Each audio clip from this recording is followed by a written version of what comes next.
What I do know is I've been watching WandaVision for the past week, and the love you two have is real.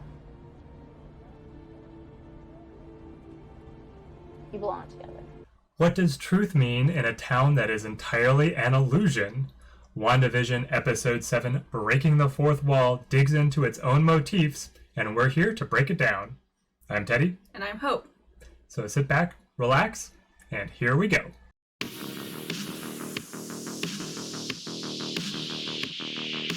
Wanda's life is falling apart. And because she's a superhero, it happens in epic fashion when her hex starts going crazy. Hopefully Wanda is not lactose intolerant, because that milk is now dairy milk. Yeah, I'm not sure what that's about. Agnes offers to help Wanda out and give her a break and take the kids for the rest of the day. Meanwhile, out at the carnival, Vision meets up with Darcy, who got sucked into the hex at the end of last episode. He awakens her, and the two together are able to catch up on Vision's missing memories from his previous life. So, Wanda killed me? Yes. But it's not that simple. You asked her to do it.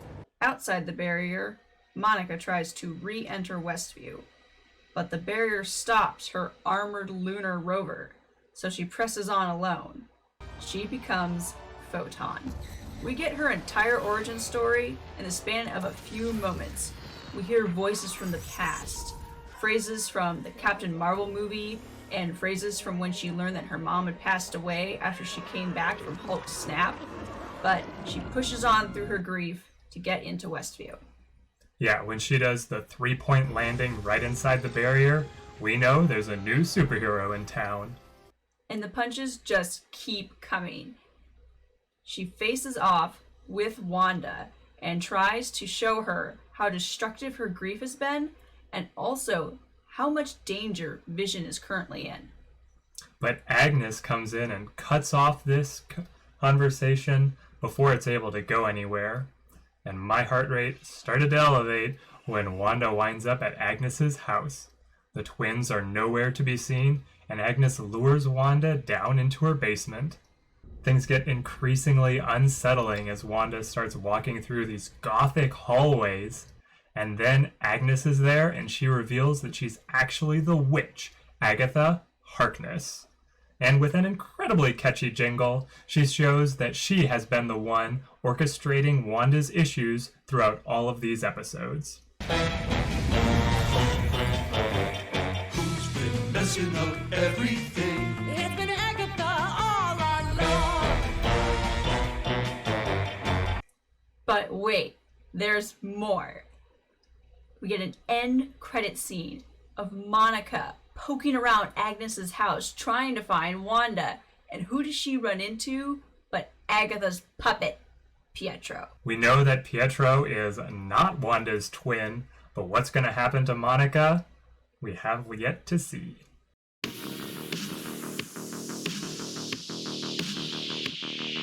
Favorite scene this episode was the shots that we get of Vision and Darcy. They keep hitting these roadblocks within town as they're trying to drive back home to find Wanda. This is a bit that I've wanted the show to do for so long, just to see these obstacles pop up when people are trying to go against Wanda's will, and it is just as hilarious as I hoped it would be. Oh, man, another red light? Also, it never rains in Westview, right? Whoa! Yeah, great. Just take your time, fellas. Yes, finally. Oh, come on! And you thought your relationship had roadblocks. You know how I love a good jingle. This time, we finally get one at the end of an episode. We got 2 jingles this episode. Thanks to Agatha, Ronnie Agatha. It's been Agatha all along. And I killed Sparky, too. I'll get you, my pretty, and your little dog, too.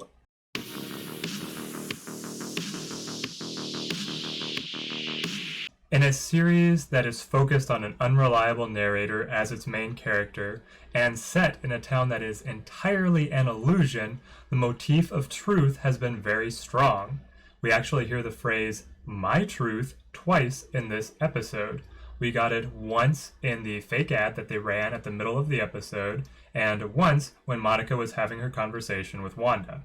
My truth is basically a combination of your background and your beliefs. So my truth isn't necessarily going to be the same as your truth because we have different backstories. Now, in the show, this is proposed as a solution or a positive for resolving grief and coming to terms with trauma. Monica's take is she's made the loss of her mother part of her truth, and that is how she's come to terms with her loss. But when we dig deeper, Wanda has actually been living her truth this entire time. She took trauma from her background, the loss of loved ones, and she has now formed a belief that going forward, the best way to live her life is to live in an alternate reality, no matter how many other people she hurts. Yeah, it might sound like semantics, but there is an important distinction between coming to grips with the truth to get over grief and latching on to your own truth shaped by your experience and your beliefs.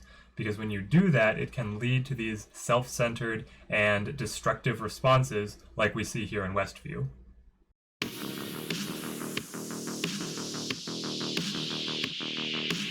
Now for our merch minute that is not going to be a minute and is also not sponsored. 2 items I wanted to highlight for you all today. Well, technically 3, because this first one is actually a wallet and backpack combo. Loungefly just announced that they will be doing merchandise for WandaVision, and it will be coming out in the spring of 2021. You'll have to wait to get these items, but they look pretty cute, especially if you're into that chibi art style, and it has the catchphrase on it, "a love like you've never seen." So you can get the backpack or the wallet or both. I think my favorite piece here is that they chose to make the background be the television static, which is a nice Easter egg for people who are really into the show. Yeah, it's definitely a cool effect. And the last thing that I wanted to highlight, because I love hats, is this brand new baseball cap available on Hot Topic. And I think it's pretty cool because it's another retro take on the logo that we saw in the earlier episodes. So if you like logo merchandise, again, I don't like getting plain logo merchandise, but unique take on logo merchandise is still going to get my stamp of approval.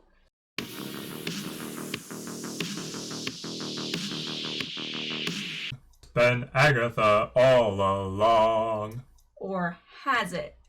Remember at the end of episode 3 when everyone was saying, "It's all Wanda," and I said, "That's not the entire story"?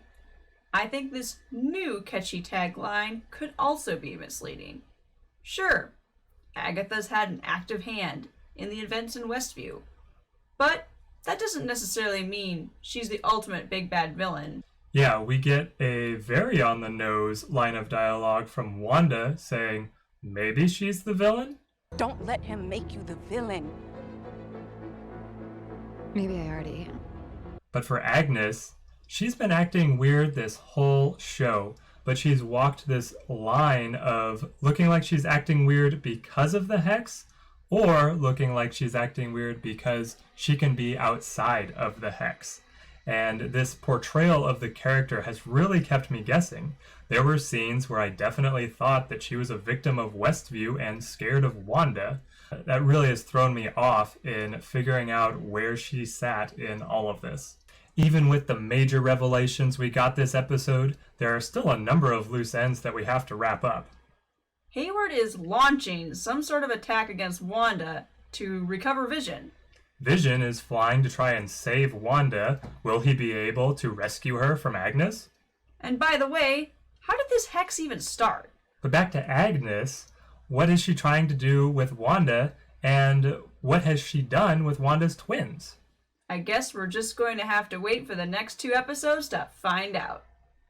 Thanks for watching, guys. Liking and subscribing supports the channel, and you can check back here next week for our hot takes and full review of the finale that we are warming up for. Thanks, guys, and have a good one.